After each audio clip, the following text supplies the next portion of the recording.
Hello guys, Andrew here. Welcome back to Drew Tutorial. And in this video, I'm going to show you how to clear your browsing data in Google Chrome. To do that, open up Google Chrome and click the three dots on the upper right hand side.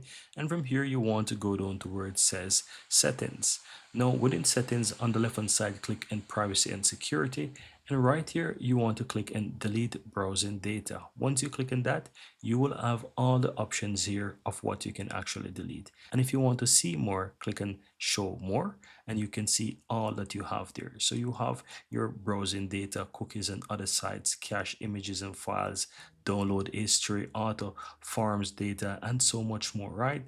And what's really cool is that you can choose the time when you can delete the files. So you can do it from 15 minutes, last hour, 24-hour, 7 days. And if you want to do it to the beginning of time, click the drop down on the more and basically choose all time, right? You can even do it up to a month as well. So if you want to do it for an entire month, simple go ahead and click last 4 weeks and then you can hit the delete. Just keep in mind that if you don't want to delete something, ensure that you double check this to see what you don't want to delete and uncheck them.